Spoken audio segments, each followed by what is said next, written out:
요한계시록 22장 20절 21절까지 같이 읽겠습니다. 시작. 이것들을 증언하신 이가 이르시되 내가 진실로 속히 오리라 하시거늘 아멘. 주 예수여 오시옵소서. 주 예수의 은혜가 모든 자들에게 있을지어다. 아멘. 예. 내가 진실로 속히 오리라 예수님께서 말씀하셨습니다. 하나님의 기준으로 속히 온다는 거예요. 그래서 하나님은 천년이 하루 같으시고 하루가 천년 같으신 하나님이십니다. 하나님에게 있어서는 하나님은 영원하신 분이시기 때문에 영원하시다는 것은 시간을 초월하신다는 의미예요. 그래서 시간은 하나님 안에 있고 하나님이 시간의 주권자이시기 때문에 우리는 천년이 길어 보여도 하나님에게는 영원하신 하나님에게는 그냥 순간과 같은 게 천년이에요. 그래서 하나님 기준으로 속히 오신다는 거예요. 자기의 때, 자기가 작정하신 날에 오신다 그랬습니다. 언제 오실지는 우리가 알 수 없지만 속히 온다는 것은 우리에게 경계를 주고 항상 깨어서 재림을 준비하라는 그러한 말씀이십니다. 그래서 우리는 아멘 주 예수여 오시옵소서 이런 신앙으로 나가야 됩니다. 예수님이 빨리 왔으면 좋겠어요? 늦게 왔으면 좋겠어요? 빨리 왔으면 좋겠다. 이게 참된 신앙이에요. 늦게 왔으면 좋겠다는 것은 이 세상을 사랑하기 때문에 그런 거예요. 그리고 재림 이후에 펼쳐질 그 영광의 나라가 얼마나 복된지를 몰라서 그런 거예요. 하지만 하나님이 완성시킬 새하늘과 새 땅과 하나님의 나라의 영광과 또 우리 주 예수 그리스도가 얼마나 귀하고 그분이 가져올 완성된 하나님 나라의 복이 얼마나 귀한 것인지를 우리가 믿고 맛본다면 우리는 주님의 재림을 고대할 수밖에 없습니다. 그래서 제가 하나님의 나라라는 주제로 여러 가지 주제를 증거했는데 하나님의 나라는 예수 그리스도의 초림을 통해서 이미 임했고 재림을 통해서 아직 임하지 않았지만 완성될 것이다 라는 것을 말씀드렸잖아요. 그런 하나님의 나라의 이미와 아직의 전망 가운데 우리가 이미 하나님의 나라의 중생과 회심을 통해서 들어갔다면은 이제 장차올 그 하나님의 나라를 고대할 수밖에 없는 거예요. 하나님의 나라에 대한 바른 성경적 전망이 있는 사람들은 재림을 항상 생각할 수밖에 없어요. 왜냐하면 이미 임한 하나님 나라의 통치에 우리가 현재 들어가 있기 때문에 그 통치의 완전함을 고대할 수밖에 없는 거예요. 그러니까 그러한 하나님의 나라의 전망을 갖고 있는 바른 성경적 신앙을 가진 성도들은 항상 재림을 고대할 수밖에 없어요. 영광의 나라가 어서 오시옵소서. 영광의 나라가 어서 오시옵소서. 그의 나라와 그의 의를 현재적으로 구하는 삶 속에서 그 영광이 완성된 나라가 어서 오시옵소서라고 고대할 수밖에 없는 거예요. 그게 진짜 하나님 나라 신앙이에요. 그래서 오늘은 종말론 11번째 시간으로서 그리스도의 재림에 대해서 말씀을 증거하겠습니다. 1페이지부터 좀 읽어가면서 말씀 전하도록 하겠습니다. 그 세상의 종말은 예수 그리스도의 재림과 그로 말미암아 이루어질 마지막 심판입니다. 그래서 완전히 마지막 때가 있어요.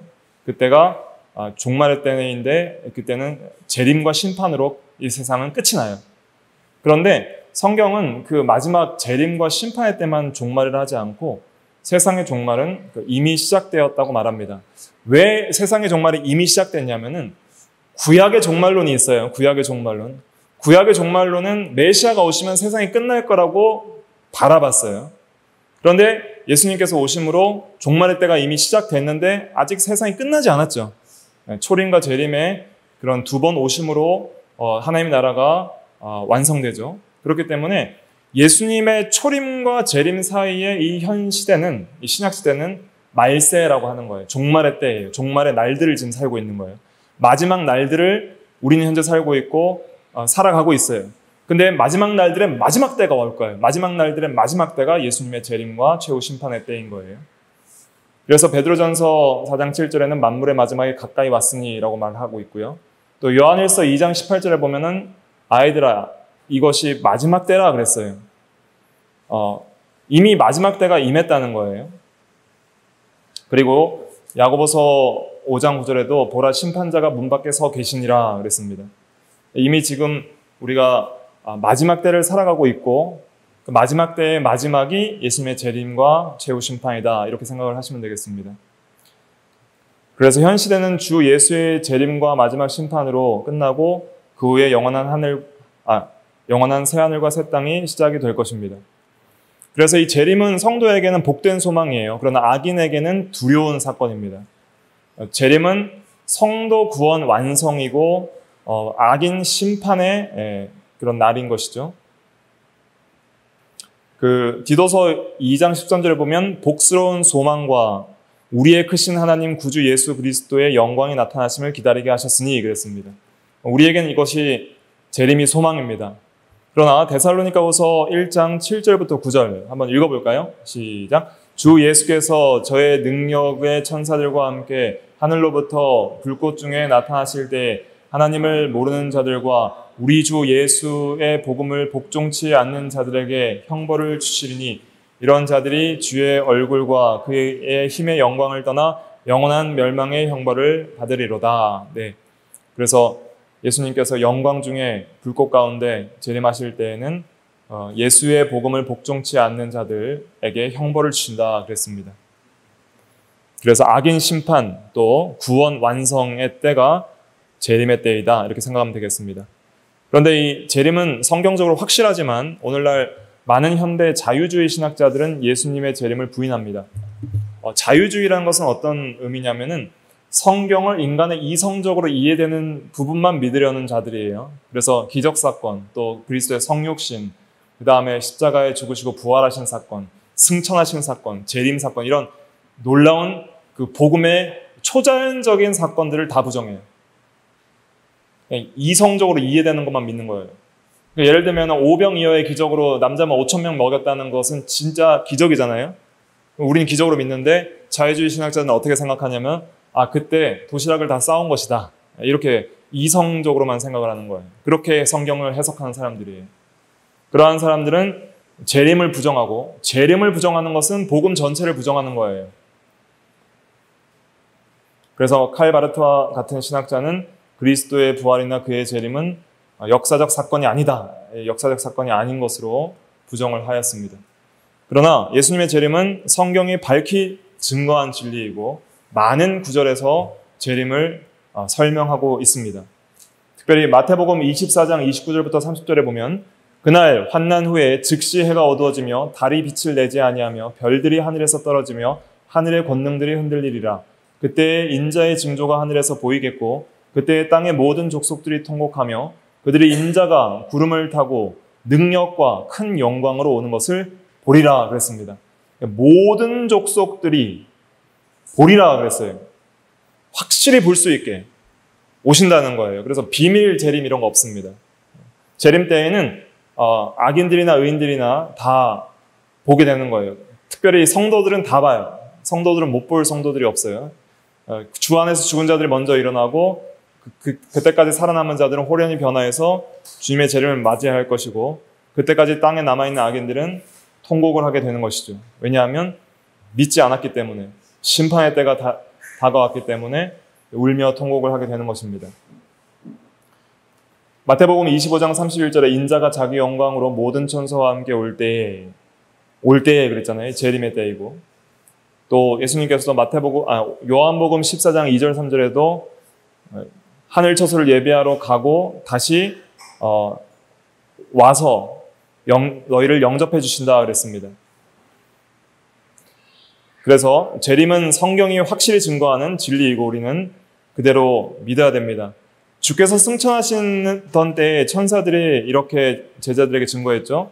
사도행전 1장 11절에 보면은 갈릴리 사람들아 어찌하여 서서 하늘을 쳐다보느냐 너희 가운데 하늘로 올리우신 이 예수는 하늘로 가심을 본 그대로 오시리라. 어떻게 오시리라 그랬어요? 본 그대로. 본 그대로니까 하늘로 가셨으니까 하늘로부터 강림하실 것이고 또 여러 성경에서는 구름을 타고 오신다 그랬어요. 계시록 1장에도 보면은 구름을 타고 오시리라. 각 사람의 눈이 그를 보리라 그랬어요. 그래서 가심을 본 그대로 하늘로부터 재림하실 것을 우리는 그대로 믿어야 됩니다.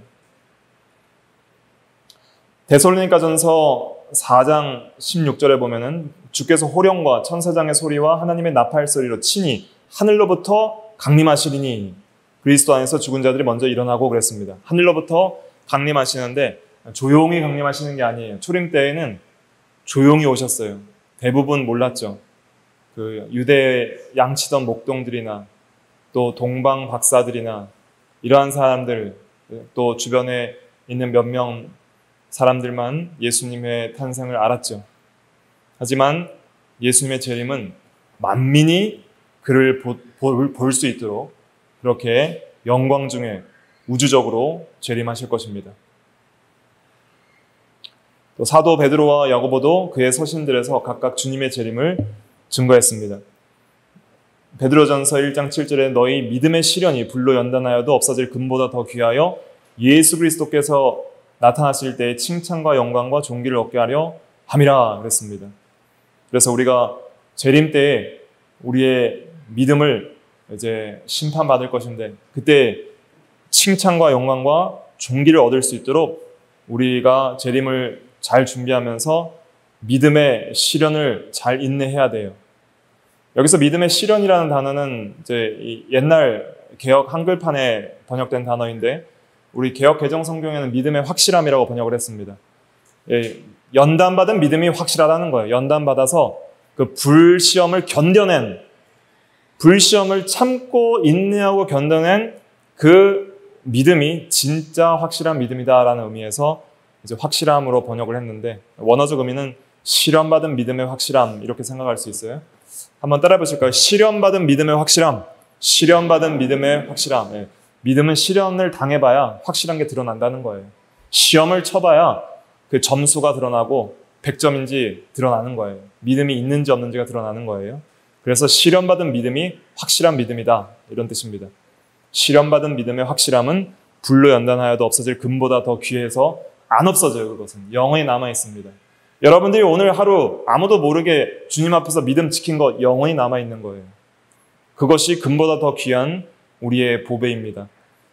야고보서 5장 7절 8절에 형제들아 주의 강림하시기까지 길이 참으라 주의 강림이 가까우니라 그랬습니다. 가까워요.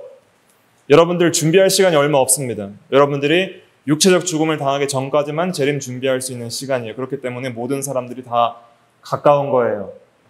임박한 거예요. 그리고 우리의 개인적 종말인 육체의 죽음도 언제 닥칠지 모르기 때문에 임박하고 가깝고 또 언제 올지 알 수 없는 겁니다. 그래서 재림 준비와 개인적 종말 준비를 같이 간다고 보시면 돼요. 내가 언제 죽을지도 알지 못하고 근데 그 죽을 때까지밖에 재림 준비할 수 없으니 재림 준비도 우리가 언제 끝날지 알 수 없으니 임박성을 가지고 준비하는 것이 참된 신앙입니다. 요한계시록 1장 7절 중요한 요절이죠. 같이 읽어볼게요. 시작. 볼지어다 구름을 타고 오시리라. 각인이 눈이 그를 보겠고 그를 찌른 자들도 볼 터이요 땅에 있는 모든 족속이 그를 인하여 애곡하리니 그러하리라. 아멘. 예. 계시록 1장 7절인데 구름을 타고 오신다 그랬어요. 그리고 각 사람의 눈이 그를 본다 그랬으니까 모든 사람이 볼 수 있도록 오시는 거예요. 그래서 비밀 재림 없어요. 2009년쯤 조사한 자료를 참고로 볼 때 한국에만 자칭 하나님이 20명 그리고 자칭 재림주가 50명 정도 있다 그래요. 근데 우린 본 적이 없죠. 그 사람이 재림하는 건. 다 거짓말이에요. 재림은 우리가 다 볼 수 있도록 오는 거예요. 비밀리 와서 이미 왔다라고 하는 건 다 거짓이에요. 모든 사람이 볼 수 있도록 우주적으로 영광 중에 천사들과 함께 재림할 거예요. 그렇지 않으면 그것은 다 가짜예요. 그 다음에 재림의 목적이 무엇인가? 목적을 살펴볼게요. 재림의 목적은 세상을 심판하기 위함입니다. 물론 구원 완성도 있지만은 주 목적은 세상 심판이에요. 악의 멸망. 왜냐하면 초림 때 이미 구원이 시작됐기 때문에 이제 구원을 쭉 이렇게 진행하시다가 또 초림 때에도 어느 정도 악을 멸망시키고 억제시킨 것이 있죠. 하지만은 초림은 심판보다는 구원이 주된 목적이었고 재림은 심판이 주된 목적이에요. 그래서 재림을 통해서 세상은 끝이 나고 악은 완전히 멸망당하고 마귀와 죄와 사망이 심판받고 이 세상의 악인들도 귀신들도 다 심판받고 거짓 선지자와 불의한 자들 다 심판받고 이 세상에 있는 여러 비도덕적 악인 그런 가시와 엉겅퀴와 환경오염과 이 세상의 모든 좋지 않은 것들도 다 심판받고 완전히 새롭게 되는 것이죠. 그래서 재림은 우리 구원의 최종적인 소망입니다. 우리 구원의 최종 완성이 있을 때이기 때문에 재림은 우리 성도의 참된 소망 중에 하나인 것이죠. 그 다음에 재림하시는 주께서는 악인들에게 벌을, 의인들에게는 상을 주신다 그랬습니다. 마태복음 16장 27절에 보면 인자가 아버지의 영광으로 그의 천사들과 함께 오리니 그때 각 사람의 행한 대로 갚으리라 그랬어요. 행한 대로 갚아주신다 그랬어요. 그러니까 우리가 믿음도 중요하고 은혜도 중요하지만 은혜의 열매인 행함도 중요한 거예요. 책임을 가지고 힘써 행하도록 하나님의 은혜를 의지하고 힘써 행하도록 해야 됩니다. 오랜 후에 마태복음 25장 19절에 오랜 후에 그 종들의 주인이 돌아와 저희와 회개할세 그랬습니다. 결산할 때가 온다는 거예요. 그래서 개인적으로 죽으면 주님 앞에 가서 이제 결산해야 돼요. 근데 재림 때에는 최종적으로 전체가 이제 다 결산을 해야 돼요. 신앙 결산을 하는 거예요. 어떻게 믿음으로 살았는지. 그래서 택한 성도들, 예수 믿은 성도들은 지옥 가진 않지만은 상급 심판을 받는 거예요. 행한 대로. 얼마나 믿음으로 살았느냐에 따라서 하나님께서 각 사람에게 상을 차등적으로 지급하시는 거예요. 그래서 그 앞에 칭찬받을 수 있도록 하나님의 은혜에 감사해서 우리가 순종을 해야 됩니다. 자원성과 또 하나님의 은혜를 의지함과 또 내가 힘써 하는 그런 것들이 다 있어야 되는 것이죠. 또 마태복음 25장에 보면은 양과 염소를 분별하는 것 같이 최후 심판을 하신다고 하였습니다.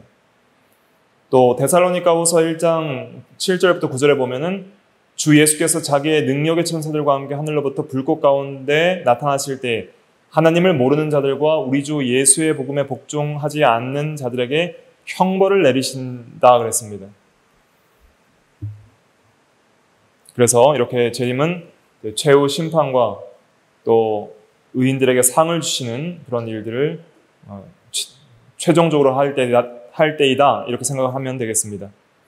그 다음에 재림의 모습에 대해서 살펴볼게요. 재림의 모습. 첫 번째, 재림은 어떤 모습으로 이루어지는가? 첫째로 재림은 뭘로 볼 수 있게 이루어진다 그랬어요? 눈으로 볼 수 있게 이루어진다. 그래서 우리 육신적인 눈으로 다 볼 거예요. 재림은 가시적인 예수 그리스도의 오심이기 때문에 우리의 육신의 눈으로 보는 거예요. 그래서 마태복음 24장 30절에 인자가 구름 타고 능력과 큰 영광으로 오는 것을 보리라 그랬습니다. 본 그대로 오시리라 그랬습니다. 그 다음에 둘째로 예수님의 재림은 영광스러울 것이다. 즉 초림의 주님은 낮고 비천한 종의 모습으로 오셨지만 재림은 그렇지 않습니다. 마태복음 24장 30절에 능력과 큰 영광으로 오는 것을 보리라 그랬죠? 그래서 굉장히 영광스럽게 올 거예요. 주님께서 천사들과 함께 만왕의 왕 만주의 주로서 이 나라를 이 시대 이 땅을 완전히 다스리기 위해서 오시는 거예요. 세 번째, 예수님의 재림은 갑작스러울 것이다. 그래서 도적같이 온다 그랬습니다. 그 데살로니가 전서 3페이지 넘어가면 5장 2절에 보니까 주의 날이 밤에 도둑같이 이를 줄을 너희 자신이 자세히 알기 때문이라 그랬습니다. 또 마태복음 24장 36절에는 그날과 그때는 아무도 모른다 그랬습니다. 그래서 깨어 있으라 그랬습니다. 또 요한계시록 16장 15절에도 보라 내가 도적같이 오리니 누구든지 깨어 자기 옷을 지켜 벌거벗고 다니지 아니하며 자기의 부끄러움을 보이지 아니하는 자가 복이 있도다 그랬습니다. 자기 옷을 지켜 벌거벗지 않고 다니는 것은 뭐예요? 그 옷이 뭐예요? 옷? 성도의 옳은 행실이라고 그랬어요. 요한계시록 19장 8절 제가 읽어드리면 그에게 빛나고 깨끗한 세마포 옷을 입도록 허락하셨으니 이 세마포 옷은 성도들의 옳은 행실이로다 그랬습니다. 옳은 행실, 그게 성도의 옷이에요. 그리스도의 의의 옷을 입고 또 그리스도의 능력과 성령의 능력을 힘입어서 거룩한 행실로 살아가는 것, 그것이 성도의 옷이고 인격이고 주님께서 귀하게 보시는 겁니다. 그래서 우리가 부끄러움 없는 신앙으로 살아가는 것이 중요해요. 부끄러움 없이 살아가야 됩니다. 하나님 앞에서 부끄러움이 없어야 되고 자기에게 부끄러움이 없어야 되고 다른 사람 앞에서 부끄러움이 없어야 돼요. 누가 내 마음을 보고 내 말과 행실을 보더라도 부끄러움이 없이 다 내놓을 수 있도록 그렇게 살아야 돼요. 그렇게 내놓을 수 있는 사람이 얼마나 될까요? 많지 않은 거예요. 그래서 항상 부끄러운 죄를, 더러운 죄를 우리가 벗어버리고 깨끗한 세마포 옷, 부끄러움이 없는 옳은 행실과 마음과 인격을 갖춰 나가는 것이 깨어서 재림 준비하는 겁니다. 이게 재림 준비예요. 그냥 뭐 아멘 주 예수여 어서 오시옵소서 말만 하는 게 아니라 삶에 있어서 주님을 맞을 준비를 해야 돼요. 신부가 신랑을 맞을 준비를 하는 것은 옷을 잘 입는 거예요. 웨딩드레스를 잘 입듯이 깨끗한 세마포 옷, 그것을 잘 입어서 예수께서 오실 때 주님과 같은 형상으로 맞이할 수 있도록 준비하는 것이 우리의 사명입니다. 주님의 재림은 갑작스럽게 임하긴 하지만은 그냥 어느 때이든지 어느 순간이든지 오실 수 있는 건 아니에요. 왜냐하면 예수님은 자신의 재림 직전의 징조들에 대해서 말씀하셨기 때문에 이 징조들이 다 이루어진 이후에 오시게 됩니다. 그래서 시간은 먼저는 아무도 모릅니다. 그날과 그 시간은 아무도 모른다고 마태복음 24장 36절에 말을 했어요. 아들도 모른다는 말씀이 있는데 그것은 예수님의 신성으로는 모르는 게 없죠. 전지하시지만 그의 인성으로는 지식의 제한성을 가지심을 가리키고 하나님의 주권적 작정을 높이는 표현이라 할 수 있겠습니다. 그래서 시간을 알 수 없기 때문에 어느 때에 온다고 말하는 것은 전부 거짓말이에요. 그건 이단적인 것이고, 그 다음에 우리는 징조를 보아서 때가 가까운 것을 분별하는 것, 이게 중요합니다. 징조는 어떤 것이 있는가? 특별히 마태복음 24장과 데살로니가후서 2장 같은 데에 자세히 나타나 있습니다. 첫 번째 징조는 거짓 목사들이 있을 것이라 그랬습니다.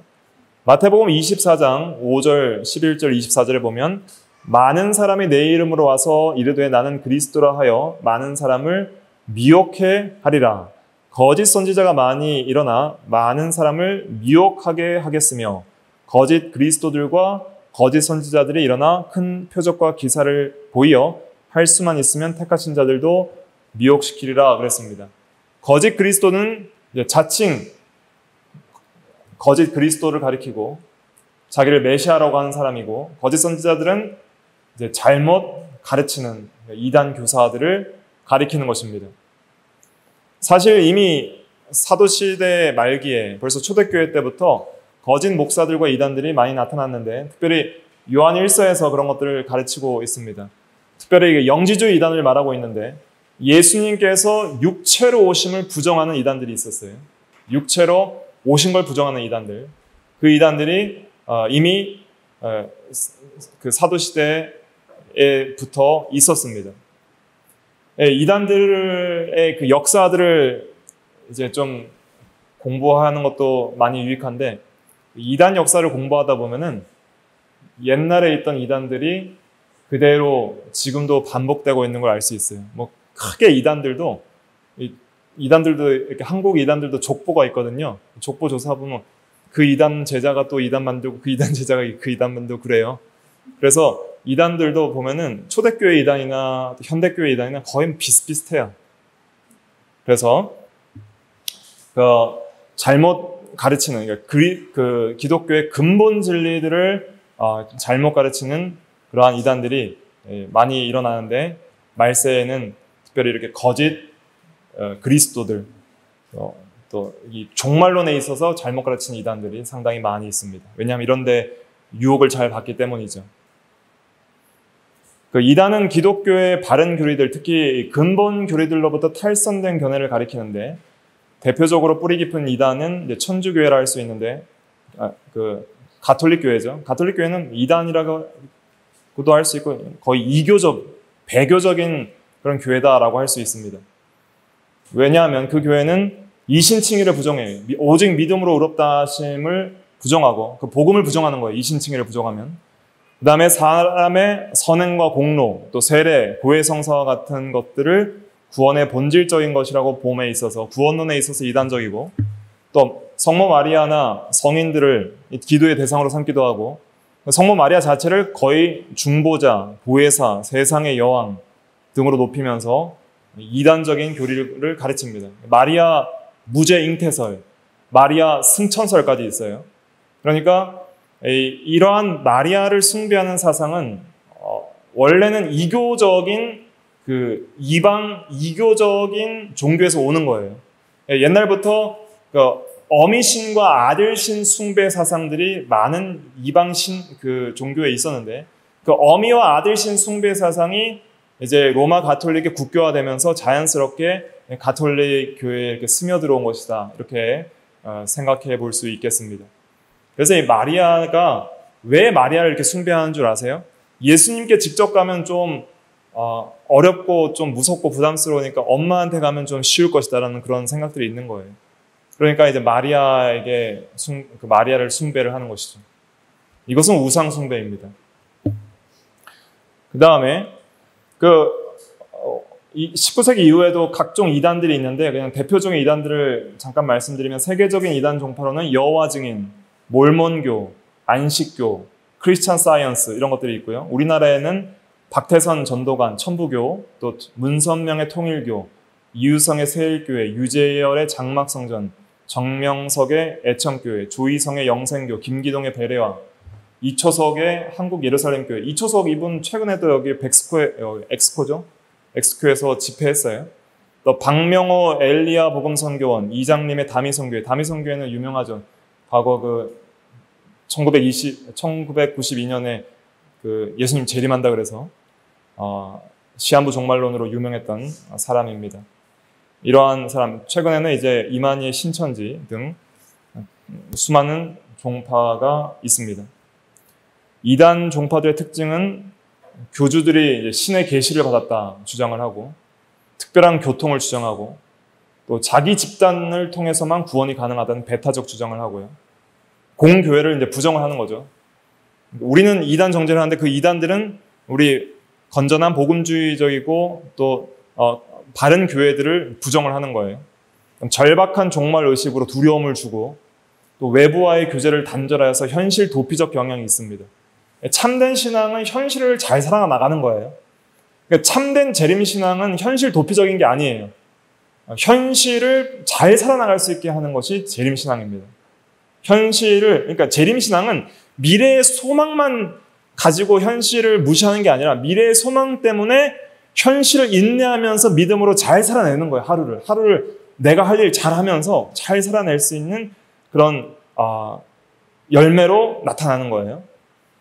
또 그 이단 교주들이 보면 항상 이 돈 문제, 또 윤리 도덕적인, 또 음란 문제, 항상 돈 문제와 음란 문제, 그다음 권력 문제, 이 세 가지가 항상 있어요. 그 다음에 이런 이단보다 더 파괴적인 이단이라고 할 수 있는 것이 자유주의 신학들입니다. 이 자유주의 신학은 뭘 부정하냐면 성경의 근본 교리들을 부정하는 거예요. 전통적으로 믿어왔던 그것이 뭐냐면 성경의 신적 권위와 무엇성, 성경이 하나님의 말씀이다 하는 것, 이거 부정하는 거예요. 이건 사람의 글이다 이렇게 말을 하고, 그렇기 때문에 사람의 글이기 때문에 내가 이해되는 면에서 그냥 해석을 하는 거예요.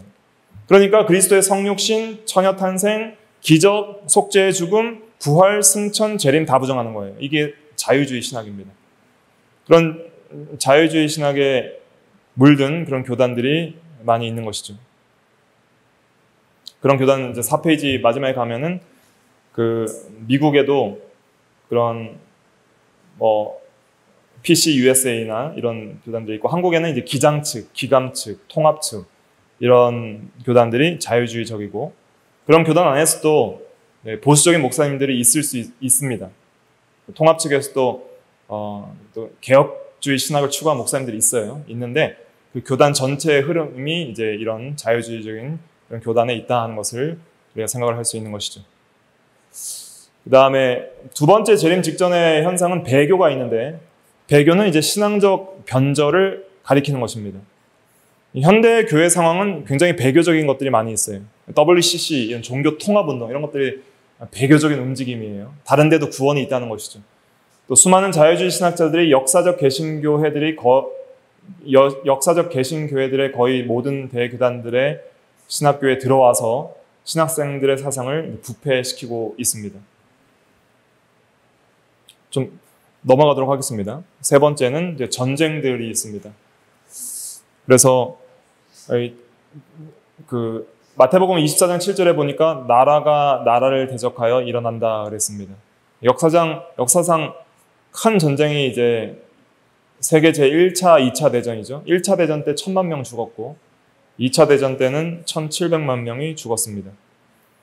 그 후에는 민주진영과 공산진영으로 대립되어 있고, 또 중동에는 이스라엘과 아랍 국가들의 어떤 분쟁이 남아있죠. 오늘날도 이스라엘이 여전히 지금 전쟁하고 있고, 또 러시아와 우크라이나 이런 전쟁들이 있고, 또 국제적으로 전쟁이 그런 발발될 가능성들이 있고, 우리나라도 아직 종전이 안 됐죠. 휴전 상태죠. 전쟁이 아직 끝나지 않은 상태에 있습니다. 또 기근들이 심해요. 그래서 마태복음 24장 7절에 보니까 처처에 기근이 있다 그랬습니다. 요한계시록 6장 5절 6절에 보면 검은 말이 등장하는데, 이 검은 말은 흉년을 상징하는 거예요. 그래서 과거의 기근들을 보니까 많이 죽었어요. 과거에는 막 몇백만 명씩 죽었더라고요. 인도도 500만 명, 중국에서도 900만 명, 이렇게 대기근들이 있었어요. 근데 2차 대전 후에는 막 150만 명 이상 또 기근으로 죽었고. 그런데 오늘날 최근에는 좀 괜찮지 않을까 생각했는데, 최근 걸 좀 조사해 봤거든요. 최근에는 그 기사가 이제 2022년 기사, 연합뉴스 기사를 봤는데, 지구촌에 10명 중 1명이 굶주린다는 거예요. 코로나19와 우크라이나 전 이후에 이제 설상가상으로 또 기근이 좀 심해진다고 합니다.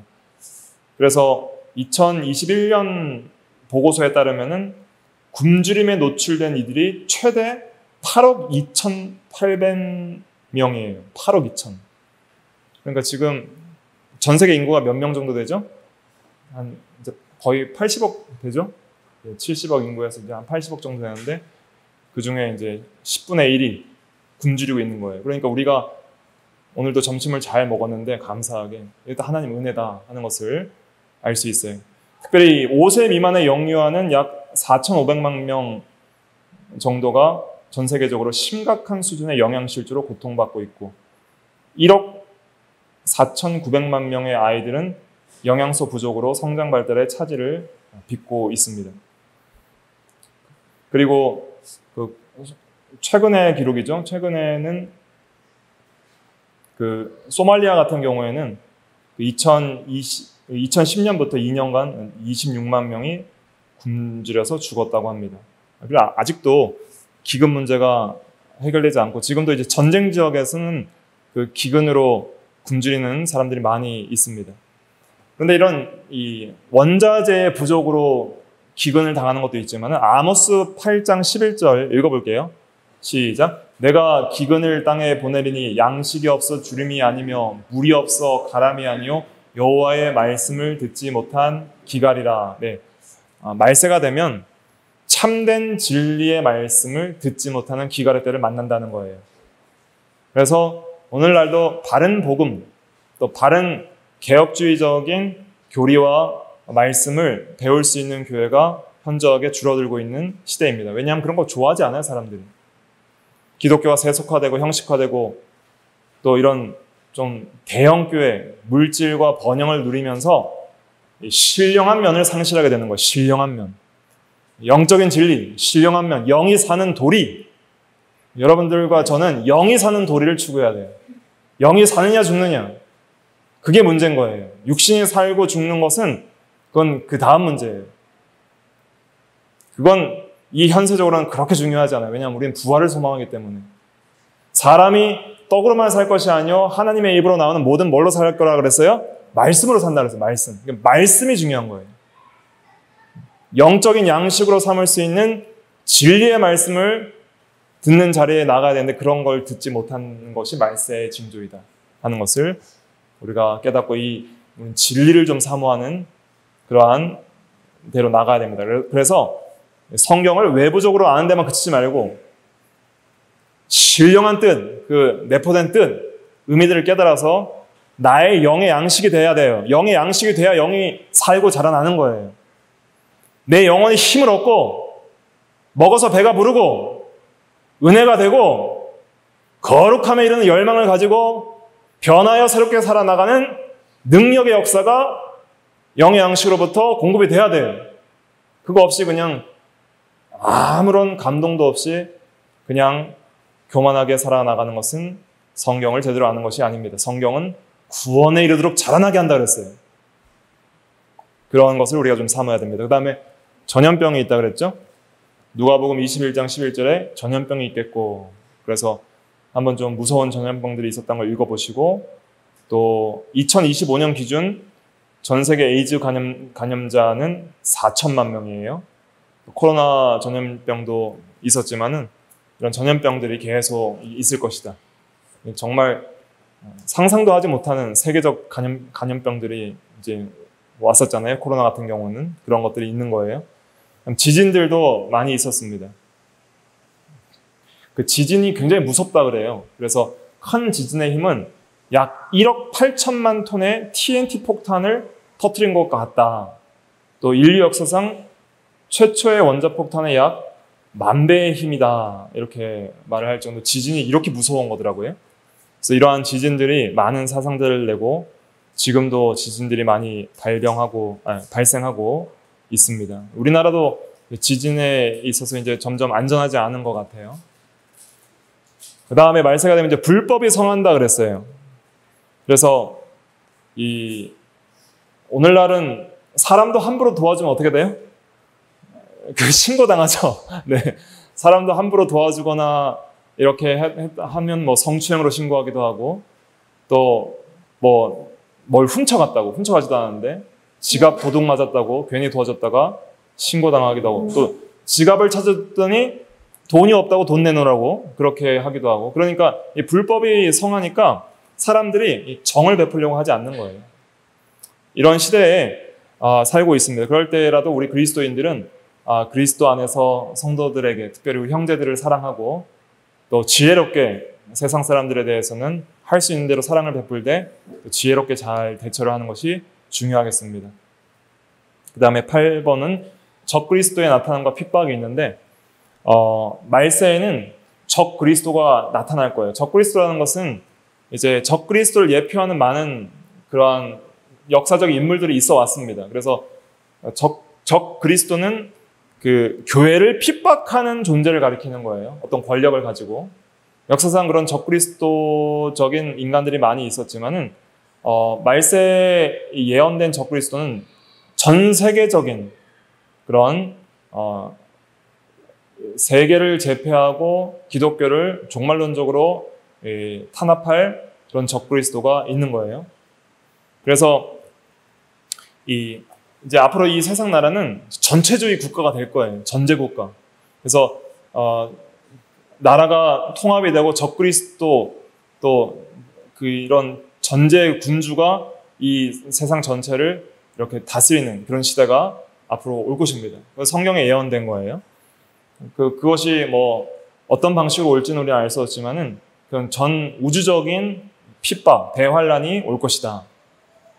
거기에 대해서 데살로니가 후서 2장 1절부터 4절이 중요한 말씀이거든요. 같이 한번 읽어볼게요. 형제들아부터 시작. 형제들아, 우리가 너희에게 구하는 것은 우리 주 예수 그리스도의 강림하심과 우리가 그 앞에 모임에 관하여 영으로나 또는 말로나 또는 우리에게서 받았다 하는 편지로나 주의 날이 이르렀다고 해서 쉽게 마음이 흔들리거나 두려워하거나 하지 말아야 한다는 것이라.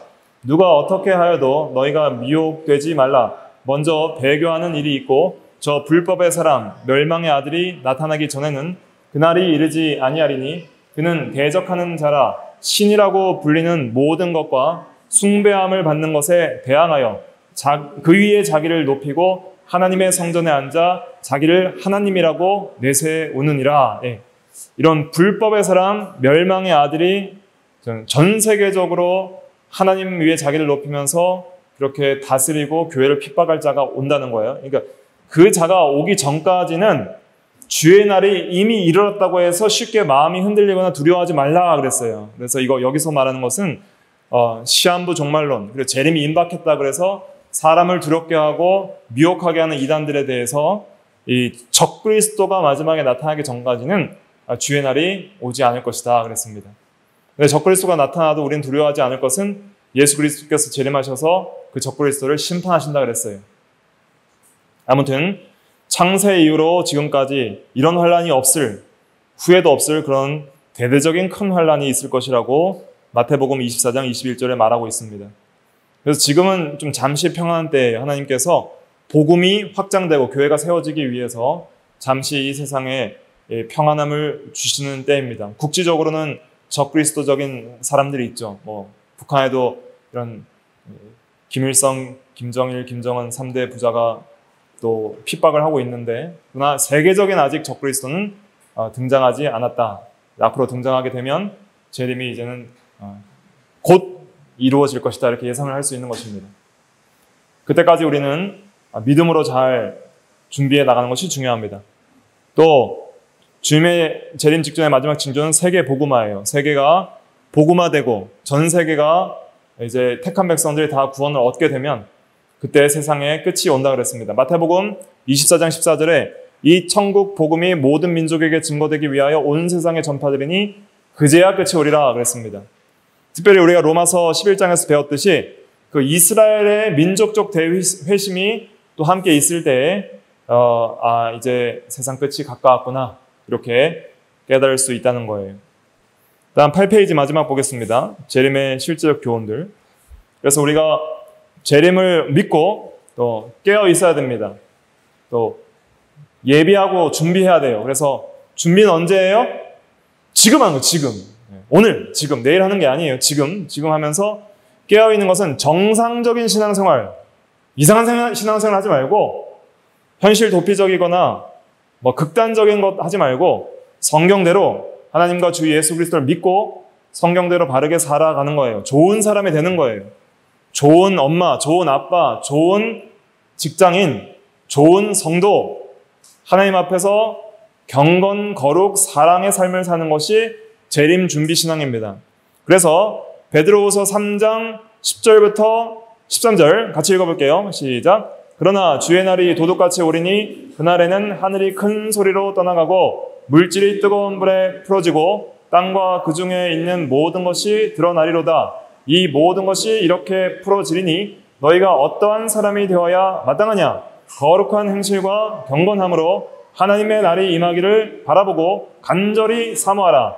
그날에 하늘이 불에 타서 풀어지고 물질이 뜨거운 불에 녹아지려니와 우리는 그의 약속대로 의가 있는 곳인 새하늘과 새 땅을 바라보도다. 거룩한 행실과 경건함으로 하나님의 날이 임하기를 바라보고 간절히 사모하라 그랬습니다. 이렇게 정상적인 신앙생활 해야 됩니다. 그 다음에 데살로니가전서 3장 12절에도 보면 또 주께서 우리가 너희를 사랑함과 같이 너희도 피차간에 모든 사람에 대한 사랑이 더욱 많아 넘치게 하사 강림하실 때, 예수께서 강림하실 때에 거룩함에 흠이 없게 하시기를 원하노라 그랬습니다. 사랑을 좀 많이 해야 돼요. 말세 불법의 성함으로 사랑이 식어지는 이때에 우리가 사랑을 좀 많이 해나가는 좀 사랑의 사람이 돼야 됩니다. 히브리서 10장 37절에 잠깐 후면 오실 이가 오시리니 지체하지 아니하리라 그랬습니다. 아멘 주 예수여 오시옵소서. 한번 따라해 보실까요? 아멘 주 예수여 오시옵소서. 아멘 주 예수여 오시옵소서. 내가 속히 오리라. 진실로 속히 오리라 그랬어요. 그러니까 아멘 주 예수여 어서 오시옵소서. 이런 신앙으로 우리가 매일을 준비하며 주님 앞에서 살아야 됩니다. 주님이 우리를 보고 계시는 거예요. 주님이 항상 우리의 마음을 보고 계시고 우리와 함께 하시기 때문에 주님 앞에서 정상적으로 거룩한 행실과 경건함과 사랑으로 살아가기를 힘써야 되겠습니다. 기도하겠습니다. 거룩하신 하나님, 은혜와 사랑을 감사합니다. 주님께서 구약의 예언한 대로 하나님 나라의 임금으로 이 땅에 초림하시고 교회를 세우시고 하나님 나라를 확장해 가시는데, 또한 약속하신 대로 내가 속히 오리라 하신 말씀대로 모든 사람이 볼 수 있도록 마지막 때에 재림하실 것을 우리에게 말씀해 주시고 우리에게 소망을 주심을 감사합니다. 주님이 재림하면 세상은 심판당하고 악은 완전히 멸망하고 우리의 구원은 완성되고 영원한 새하늘과 새 땅에서 주님과 함께 왕노릇하며 의와 평강과 희락의 세계에 거하게 될 것을 믿사오니, 이 소망 가운데 우리가 인내하며 주님의 재림을 간절히 사모하고 고대하면서 현재 이 시간 재림을 준비하며 믿음으로 정상적으로 살아가는 저희들의 신앙이 되게 하여 주시옵소서. 거룩한 행실과 경건함으로 하나님의 날이 임하기를 바라보고 그날을 간절히 사모하라 하셨사오니, 우리가 이러한 신앙으로 살아가게 하시고 불법의 성함으로 사랑이 식어지는 이때에 사랑함으로써 주님의 재림을 준비해 나가는 저희들 다 되게 하여 주시옵소서. 주님의 재림을 고대하는 신앙을 우리가 변치 않고 잊어버리지 않고 새 속에 물들지 않고 믿음으로 항상 견고하게 이 복음 진리를 붙들며 살아가는 저희들 다 되게 하여 주시옵소서. 예수 그리스도의 이름으로 기도하옵나이다. 아멘.